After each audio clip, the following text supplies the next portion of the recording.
छत्तीसगढ़ में कोरोना के बढ़ते हुए मामलों को देखते हुए मुख्यमंत्री भूपेश बघेल ने मंत्रियों की एक विशेष बैठक बुलाई है।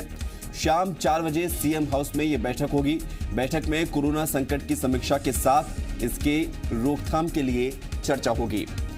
आपको बता दें कि कोरोना के मामले लगातार छत्तीसगढ़ में बढ़ रहे हैं और हर दिन सैकड़ों की संख्या में मामले सामने आ रहे हैं। लिहाजा छत्तीसगढ़ की सरकार चिंता जताते हुए बैठक बुला रही है। लोगों में भावनात्मक जो मांग है आज वो लॉकडाउन की है। एक होती है भावना और एक होती है सोच के कही हुई बात। तो सोच के कही हुई बात में आज भी स्थिति वो है कि लॉकडाउन होने के बाद भी हम देखेंगे कि अगर लॉकडाउन हुआ तो आपको टेस्ट रिपोर्ट की संख्या गिरती हुई नहीं दिखेगी, क्योंकि लॉकडाउन तो आज होगा। टेस्टिंग तो कल के प्रभावित लोगों से हो रही है।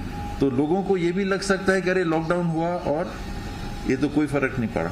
लॉकडाउन से चेन जरूर टूटता है कि अगर आपने कड़ाई से लॉकडाउन का पालन कराया तो जितने दिन तक लॉकडाउन रहेगा, एक दूसरे से नहीं मिलिएगा तो एक दूसरे को संक्रमण पहुंचाने की भी स्थिति में कमी आएगी। इसमें कोई दो बात नहीं। लेकिन ये इलाज नहीं है। टेस्टिंग की तरफ हमको जाना। तो स्वास्थ्य मंत्री कह रहे हैं कि लॉकडाउन परमानेंट इलाज नहीं है, टेस्टिंग की तरफ आगे बढ़ना होगा। सीधे रुक करते राजधानी रायपुर, सत्यप्रकाश हमारे साथ जुड़ रहे हैं, जी मीडिया संवाददाता। सत्यप्रकाश, 1 घंटे बाद ये बैठक होने जा रही है, क्या कुछ उद्देश्य है और क्या उम्मीद की जाए इस बैठक से? क्या नई रणनीतियां बनाई जा सकती है सरकार की तरफ से? बिल्कुल, देखिए, लेकिन स्वास्थ्य मंत्री के विवेक एक बात और उन्होंने कही जिस पे गौर करने लायक है कि जन भावना है कि लॉकडाउन लगना चाहिए। साथ साथ उन्होंने ये भी कहा कि अगर लॉकडाउन लगता है तो मतलब ये साफ साफ तस्वीर अभी दिखाई बनती हुई दिख रही है कि अभी जो बैठक होने वाली है अब से करीब 1 घंटे बाद, उस बैठक में इसी बात को लेकर मंत्रियों से राय मशविरा मुख्यमंत्री भूपेश बघेल करेंगे कि क्या लॉकडाउन लगाया जाना चाहिए, और अगर लॉकडाउन लगता है तो क्या वो 1 हफ्ते का हो, 15 दिन का हो, 1 महीने का हो, मतलब उसकी अवधि जो है वो कितने दिन की हो। इसके अलावा अगर लॉकडाउन लगाया जाता है तो उसके अलग अलग जो परिप्रेक्ष्य होंगे वो कैसे होंगे, मतलब अलग अलग सेक्टर में उसका क्या प्रभाव पड़ सकता है, लोगों पे क्या प्रभाव पड़ सकता है, अगर कहीं पे आर्थिक हानि हो रही है तो कैसी हो रही है, मतलब तमाम चीज़ें जो है वो मंत्रियों की इस बैठक में जो है वो चर्चा में आ जाए कि उसके बाद की स्थिति जो है, लॉकडाउन लगने के बाद की स्थिति जो है उसका भी एक खाका कहीं ना कहीं खींच लिया जाए।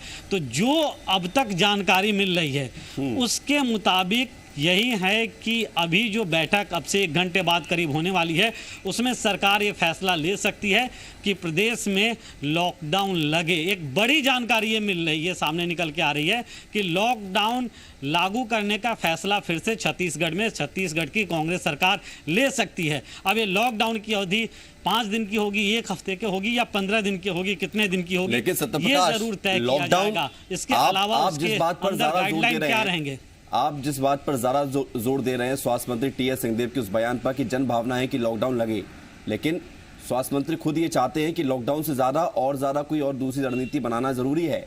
लॉकडाउन चेन तोड़ता है लेकिन कोरोना रोकता नहीं है, तो क्या इसकी भी पॉसिबिलिटी है कि लॉकडाउन के अलावा कुछ और ऐसी रणनीति, कुछ और ऐसी तैयारी जिससे कोरोना पर ब्रेक लग सके? देखिए, यही तो ज़रूरी है कि 12 मंत्री और मुख्यमंत्री हैं तो सब में एक आम सहमति बने कि आखिर लॉकडाउन लगाया जाए कि नहीं लगाया जाए।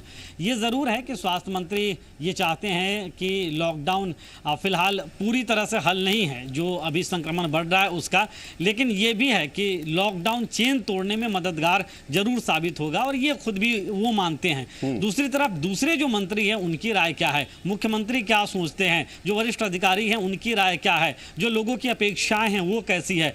जो बड़े फैसले जब भी किसी सरकार में लिए जाते हैं या कोई सरकार लेती है और वो भी ऐसा फैसला जिससे लोग प्रभावित सीधे तौर पे हो, तो उसमें सबकी राय और मंत्रिमंडल के खासतौर पर सदस्यों की राय बेहद ज़रूरी होती है। लेकिन इसके साथ साथ जन भावना को सबसे ऊपर रखा जाता है और ऐसे में आज जो फैसला लिया जाएगा वो इस बात की ओर इशारा अभी से जो तमाम परिस्थितियां बन रही वो कर रहा है कि जन भावना को फिर से सबसे ऊपर रखा जा सकता है। हालांकि अभी बैठक होगी, बैठक में तमाम मंत्रियों की राय ली जाएगी, लेकिन अब उसके बाद फैसला होगा। आपसे लेकिन समझना ये चाहेंगे कि छत्तीसगढ़ में कोरोना की फिलहाल स्थिति क्या है, क्योंकि सरकार की तरफ से जो नियम कानून है उनके उल्लंघन पर जुर्माना भी तय किया गया है। 100 रुपए का, सोशल डिस्टेंसिंग ना हो, मास्क ना हो, थूकेगा कोई तो भी जुर्माना है। इन सब के अलावा छत्तीसगढ़ की फिलहाल स्थिति क्या है? छत्तीसगढ़ कितना तैयार है? देखिए, मुख्य मार्गों पे जरूर ये जो तमाम नियम कायदे लगाए गए हैं या वैसे सार्वजनिक स्थल जहां पे पुलिस या नगर निगम के अमले की मुस्तैदी रहती है, जरूर कारगर है। लेकिन गलियों में, कॉलोनियों में, मोहल्लों में ये बहुत ज़्यादा कारगर नहीं दिखाई देती। अभी भी कई सारे ऐसे लोग हैं जो बगैर मास्क के दिख जाएंगे, कई सारे लोग ऐसे हैं जो अलग अलग मौक़ों पर बगैर सोशल डिस्टेंसिंग का पालन करते हुए दिख जाएंगे।